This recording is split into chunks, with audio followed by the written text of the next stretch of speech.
Waalaikumsalam. Oh, baik Pak, silakan masuk.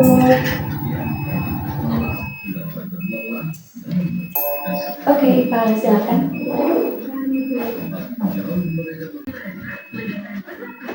Oh ya, sebentar ya, Bu.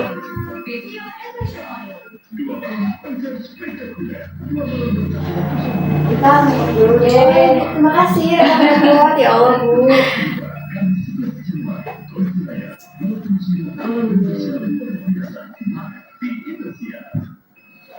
Bener banget, malam iya Bu, sekali-kali lah Bu, kan aku jarang main di sini. Jadi apa yang perlu Ibu dengarkan Bu? Ibu, aku pengen curhat Bu. Boleh nih Bu, ini kan sekali-kali ya, baru satu kali kesini kan? Apa yang Iva rasakan? Jadi Bu, saya itu paling susah buat keputusan gitu. Karena saya itu apa ya, suka bimbang gitu loh Bu kalau mau menentukan pilihan, dan itu tuh kadang bikin saya tertekan, terus nanti saya jadi nggak semangat belajar gitu. Jadi saya kayak akhirnya nilainya juga turun. Jadi Iva ada merasa tertekan karena suatu permasalahan dan menyebabkan nilainya turun gitu. Boleh tahu Ibu permasalahan Iva itu ada apa? Jadi gini Bu, ini kan kita kan udah kelas 3 Bu, udah mau persiapan ujian-ujian dan kelulusan. Nah, rencananya saya itu pengen habis lulus sekolah itu lanjutin kuliah, tapi ternyata orang tua saya itu punya perbedaan pendapat gitu loh Bu. Jadi orang tua saya itu pengennya habis lulus itu kerja, nah sedangkan saya itu pengennya itu kuliah. Saya udah meyakinkan orang tua kalau misalkan kan di kuliah kan biasanya kayak beasiswa gitu kan, tapi orang tua saya kayak tetap nyuruh saya kerja gitu loh Bu. Jadi saya kan jadi yang tadinya itu saya udah excited nyiapin kayak soal-soal buat ujian-ujian ke univ-univ gitu. Jadi saya tuh kayak sekarang jadi kayak nggak semangat gitu loh Bu. Jadi saya bingung ini harus gimana ya. Ibu bisa merasakan sih bagaimana kalau kita punya keinginan terus orang tua tidak bisa mendukung kita, jadi tertekan di situ, merasa cemas juga berpengaruh dengan diri kita. Jadi kadang-kadang saya juga pengen berpendapat, tapi kadang ada rasa takut juga, takutnya itu mau ada perbedaan pendapat antara saya sama orang tua gitu loh. Jadi kamu itu merasa kalau pendapat kamu itu belum tentu diterima orang tua. Iya Bu, kadang-kadang kalau saya berpendapat itu kayak orang tua, apa ya, pendapatnya orang tua aja yang dipakai, kayak pendapat saya itu kayak cuma buat angin lalu aja gitu loh Bu. Jadi saya takutnya di situ, kayak mau berkonten kayak sia-sia nggak sih kayak gitu, ada rasa kayak gitu. Kamu udah merasakan sia-sia dan takut nanti pendapatnya nggak akan dikenal gitu. Tapi itu pernah nggak sesekali memberikan atau bertanya soal perasaan kita ke orang tua atau ke ibu, ke saudara, ke orang tua atau orang terdekat? Terus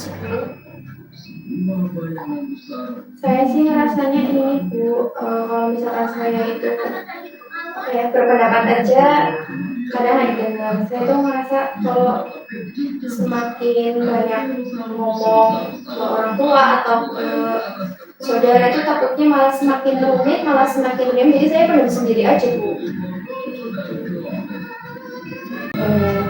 Kalau kita takut, bagaimana orang tua kita akan tahu keinginan kita dan cita-cita kita? Terus itu kalau soal beasiswa udah diceritakan belum ke orang?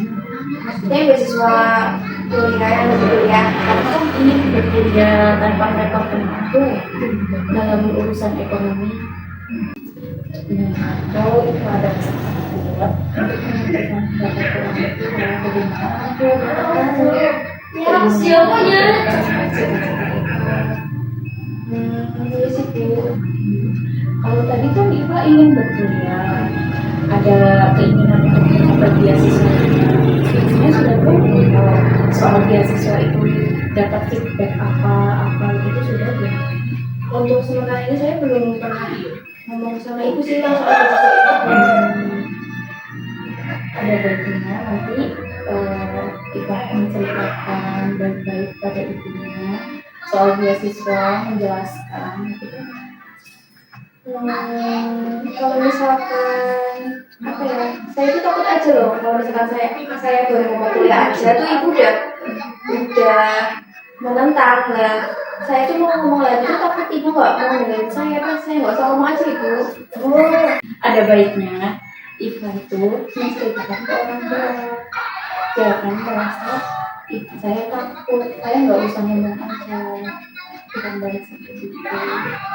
Terus gimana? Berarti saya tetap harus ngomong aja itu nggak apa-apa Ya, karena gini, rasa takut itu kan sebuah permasalahan itu harus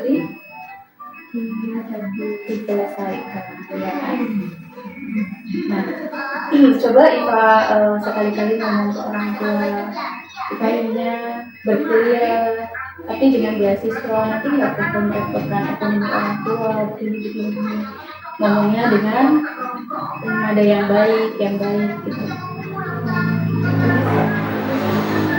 Saya udah nyoba nih, nanti udah ngomong ke ibu, tapi kalau misalkan hasilnya ibu atau bapak tetap nggak mau dengar pendapat saya, gimana Bu? Nah itu dia yang jadi permasalahan begini. Iva merasa takut, di situ ada suatu kekhawatiran. Khawatir itu kan belum terjadi ya. Mungkin bisa dicoba dulu. Rasa takut itu harus dihadapi. Nah misalkan ibu tiba-tiba ini gimana Bu? Saya harus gimana? Kalau misal ibunya itu bertentangan, kalau pendapat ibu kurang masuk di hati Iva, dengarkan saja dulu. Nanti kalau sudah selesai baru Iva menjelaskan sedetail mungkin baiknya gimana, terus keinginannya Iva buat kedepannya itu bagaimana, nanti ibunya pasti bisa mengerti gitu. Jangan sampai kalau ibunya lagi marah-marah, kamu ini nggak boleh ini, terus Iva langsung menangkap ibunya, nanti ibunya pasti merasa ini aku kurang ajaran. Jadi pokoknya harus ngomongin baik-baik lah. Ibu, ya udah nanti saya coba ngomong lah sama ibu sama papa ya terkait beasiswa. Saya juga ingin bantu ya Bu, maksudnya info beasiswa juga, ujian juga, terus info universitas yang saya. Jadi kesimpulannya gini, tadi Pak pengen punya, terus ada rasa khawatir ke orang tua karena berbeda pendapat. Tadinya kita bicara orang tuanya itu tapi ingin berkuliah dengan usaha sendiri, nanti bisa bicarakan baik-baik ke orang tua. Ibu nanti juga informasinya soal unit yang mendapat menerima beasiswa untuk siswa. Ya sudah seperti itu, mungkin pengakhiran di sesi kali ini. Besok bisa kalau misal ada sesuatu hal yang perlu dibicarakan bisa dibicarakan. Begitu. Terima kasih ya Bu. Iya, sama-sama. Saya mau masuk. Oh iya, sekarang sudah masuk. Terima kasih ya Bu.